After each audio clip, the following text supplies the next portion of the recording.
भगवत प्राप्तीकरिता निष्काम कर्म साधण्याकरता परमपूज्य परमात्मा एक सेवक मंडळ टिंची नागपूर या वतीने बाबांच्या आदेशाप्रमाणे आजची गट नंबर 3 कळमना परिसरातील सर्व सेवकांच्या सहकार्याने सुरू केलेली चर्चा बैठक बाबांचे सेवक किशोरभाऊ ठाकरे यांच्या निवासस्थानी सुरू झालेली आहे। या चर्चा बैठकीमध्ये भगवान बाबा हनुमानजी उपस्थित आहेत, बाबांना माझा प्रणाम।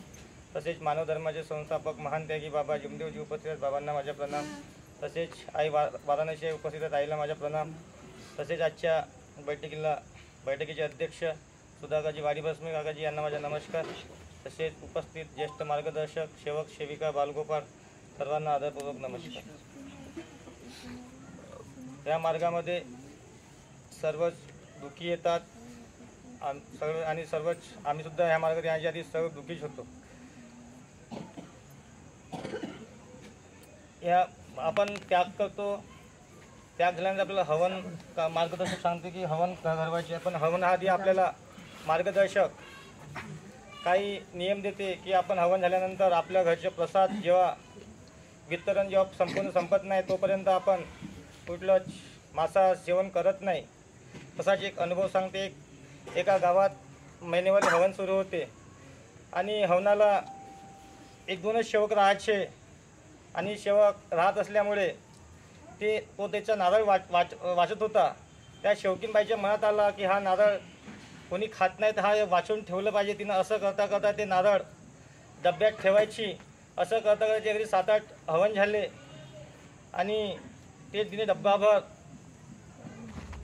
भरून ते नंतर कशातरी एक सण आला, पोळ्याच्या किंवा कशातरी सण आला।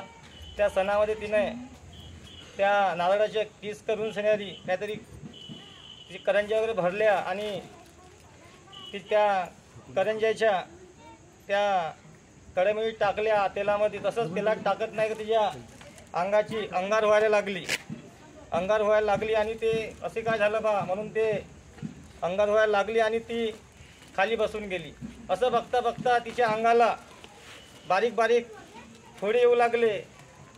फोडे जसे आपण आधी अनेक पर्यंत होतो माता का काहीतरी आपण असं म्हणतो त्याचे फोडे येऊन लागले। मग ते तिनं तसंच ठेवलं आणि तसंच करता करता ते मार्गदर्शकाकडे गेली। मार्गदर्शक सांगितले बाई म्हणे तू असं असं कर, फोटोची आंघोळ वगैरे कर असे सांगितले, पण असं केलं तरीसुद्धा तिला आराम लागतच नव्हता। अलटून पलटून मार्गदर्शकाने तिला आपल्या बुद्धीनुसार कार्य दिले तरीसुद्धा आराम लागत नव्हता। शेवटी कार्यकर्ते काकाजी म्हणतात की बाई तुला कुठली तरी चूक केली आहे म्हणूनच तू हे एवढे कार्य करते तरीसुद्धा तुला आराम लागत नाही। तरीसुद्धा त्या बाईच्या लक्षामध्ये चूक काय येत नव्हती।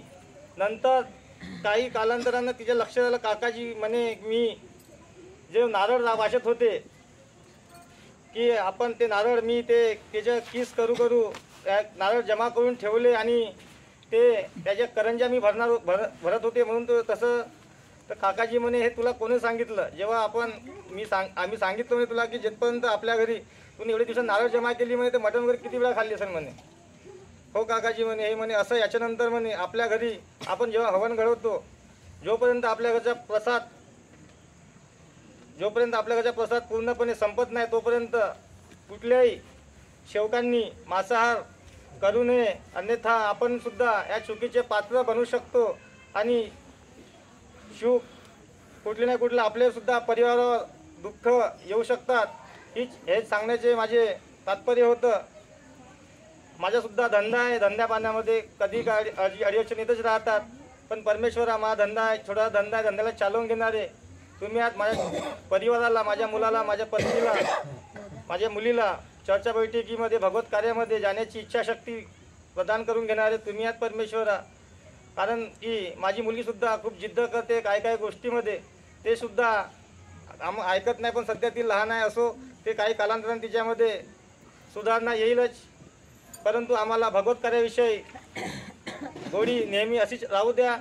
एवढेच बोलून मी माझे दोन शब्द इथंच आपल्या वाणीला विराम देतो। माझ्या बोलण्याच्या अन्यात वागण्यात या 15 दिवसामध्ये माझ्या हातून, माझ्या परिवाराच्या हातून धंद्या पाण्यामध्ये, लेनदेनमध्ये, व्यवहारामध्ये कुठल्याही प्रकारची चुका भुला झाल्या असतील त्याची मी भगवान बाबा हनुमानजीला क्षमा मागते, महान त्यागी बाबा जमदेवजीला क्षमा मागते, आई वाराणसी यायला क्षमा मागते, उपस्थित सेवक सेविका बालगोपाळ सर्वांना क्षमा मागते। सर्वांना माझा प्रेमपूर्वक नमस्कार।